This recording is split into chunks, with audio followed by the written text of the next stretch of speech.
Hello friend, मैं हूं D Kumar और आप देख रहे हैं एसपीडी क्लास से। चलिए आज मैं आप लोगों के साथ फिर से नए वीडियो के करने से पहले मेरा एक रिक्वेस्ट है आप लोगों से कि आप हमारे चैनल पे पहली बार आए हैं तो आप प्लीज़ हमारे चैनल को लाइक करें, सब्सक्राइब करें और घंटी के बटन दबा दें ताकि वीडियो अपलोड होते ही नोटिफिकेशन सबसे पहले आप तक पहुँच सके।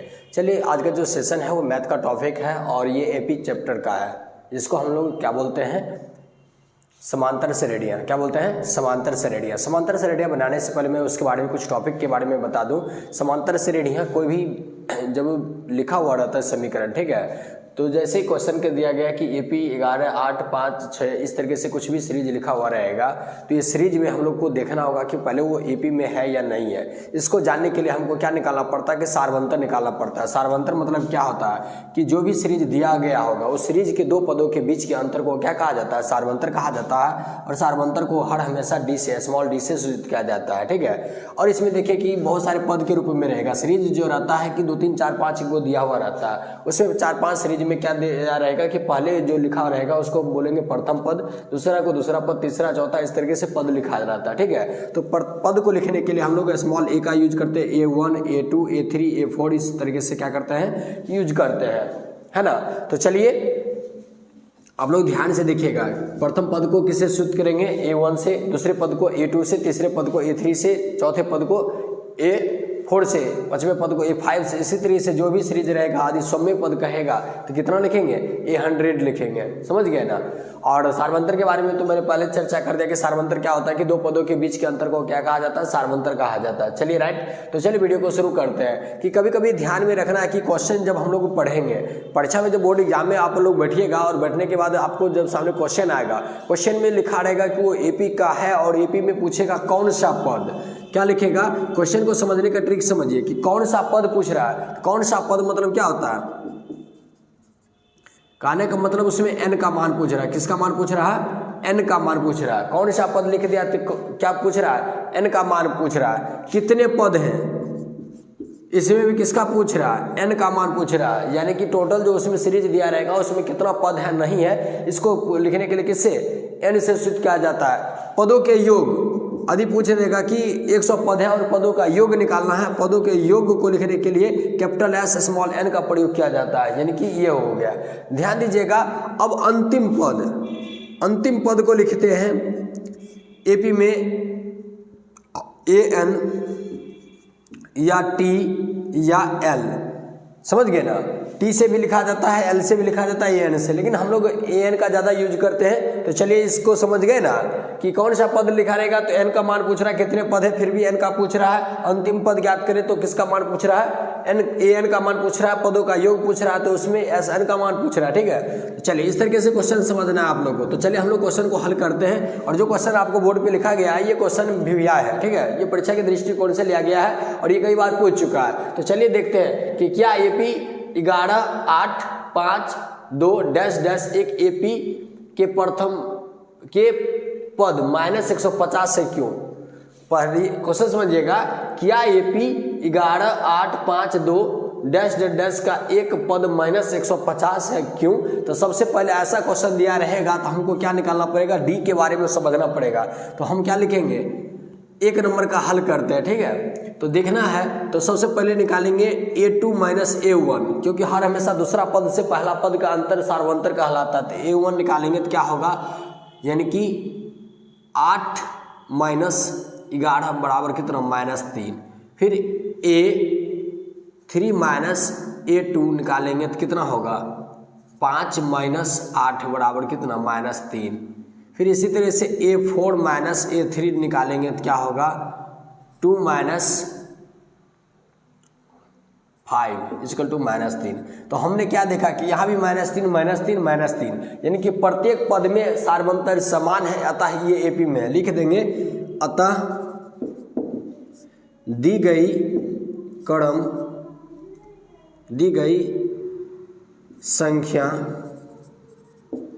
का क्रम AP में है।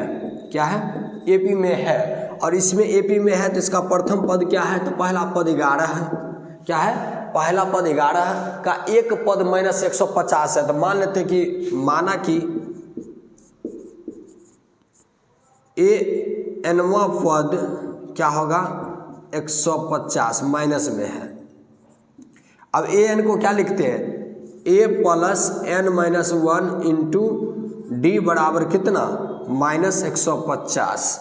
अब समझिए ए का मान कितना दिया गया है 11 प्लस एन माइनस 1 का मान कितना दिया गया है, यानी 1 और डी का मान निकाल देंगे तो -3 निकला हुआ है, कितना होगा डी बराबर -150। अब समझना है इसको हल करेंगे 11 माइनस 3n अब प्लस 3 बराबर कितना -150। अब समझिएगा, अब देखिए इसको हल करेंगे तो 11 3 कितना हो जाएगा 14 माइनस 3n इक्वल टू -150।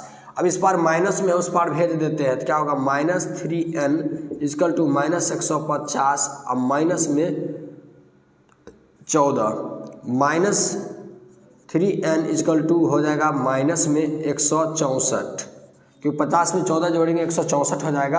अब काटेंगे तो n इक्वल टू क्या हो जाएगा -164 अब बटे कितना होगा माइनस में 3, ये काट देंगे माइनस माइनस कट 164/3 यही मान रहेगा। तो कौन सा पद होगा, लेकिन यहाँ पर हम लोग को एक चीज़ समझना है, क्या समझना है, n का मान पूर्णांक में भिन्न में, ठीक है, n का मान पूर्णांक में हो भिन्न में हो दशमलव में हो नहीं रहता है, इसलिए क्या होगा इसका कोई भी पद, अतः लिख देंगे अतः एपी का कोई भी पद -150 नहीं होगा। समझ गए ना कि जब भी n का मान भिन्न में आए, पूर्णांक में आए, दशमलव में आए तो समझ जाना है क्या है कि वो एपी में वो पद नहीं होगा, या अर्थात कोई भी पद क्या होगा -150 नहीं होगा। चलिए दूसरा क्वेश्चन को देखते हैं। आप लोग नोट कर लिए होंगे और नहीं किए होंगे तो स्क्रीनशॉट वीडियो को कर लीजिएगा, ठीक है। नेक्स्ट क्वेश्चन को देखिए। अगला क्वेश्चन है उस एपी का 31वां पद ज्ञात कीजिए जिसका 11वां पद 38 है और 16वां पद कितना है 73 है। तो चलिए इसको हम हल करते हैं। सेकंड नंबर क्वेश्चन कहता है कि उस एपी का, पहले से एपी में दिया 31वां पद ज्ञात करने के लिए, अर्थात क्या निकालने के लिए A31 बराबर क्या दिया वाट दिया, लेकिन इसका एक पद दिया जिसका 11वां पद, अर्थात 11वां पद को लिखने के लिए क्या लिखेंगे A11 बराबर कितना 38 और 16वां पद दिया है A16 बराबर कितना 73। चलिए इसको हल करते हैं। A11 को लिखने के लिए हम लिख सकते हैं A प्लस 10D बराबर कितना 38, इसको इक्वेशन हम फर्स्ट मानेंगे।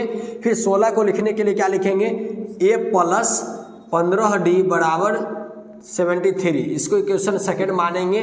और आपको पता है कि द्विघात समीकरण में बताए थे, ठीक है, दो चर वाला रैखिक समीकरण में, तो दो चर वाला रैखिक समीकरण में हल करने के लिए क्या करेंगे प्रतिस्थापन या ये विधि से निकाल देंगे। तो इसको हल करेंगे तो क्या करेंगे समीकरण फर्स्ट में से सेकंड को घटाने पर क्या लिख देंगे घटाने पर, तो घटाने पर क्या होगा चिन्ह परिवर्तन कर देंगे और ये कट जाएगा, तो ये बचेगा 5D 5 यानी कि माइनस में, क्यों 15 10 में से 15 घटेगा तो -5D बचेगा। और यहाँ देखिए 73 में से 38 घटेगा तो 3 में से 8 घटेगा तो कितना 5, यहाँ बचेगा 6 6 में से 3 गया 3 माइनस में। अब देखिए D इक्वल टू क्या लिखेंगे -35 अब बटे 5, कटने के बाद देखिए कट गया 5 7 35 और माइनस माइनस भी खत्म हो गया। D का मान कितना आया 7। तो पुनः क्या करेंगे,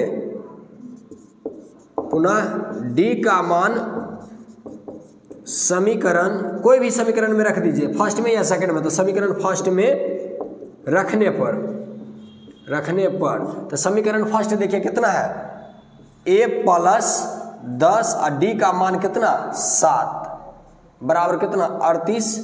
अब लिखेंगे A बराबर कितना हो जाएगा 10 7 70 घटा दीजिए 38 माइनस 70, A इक्वल टू आ गया आपका कितना घटाइए, ये 70 में से घटेगा तो 2, यहाँ बचेगा कितना 6 6 में से 3 गया 3 यानी कि 32 बचा। A का मान कितना आया 32।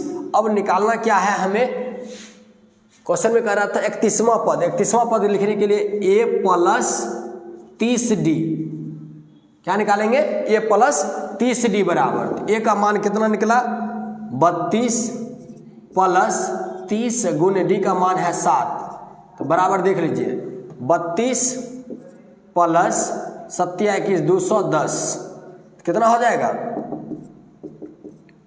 जोड़िए तो 2 3 1 4 2 242, ये आपका क्या आया आंसर आएगा।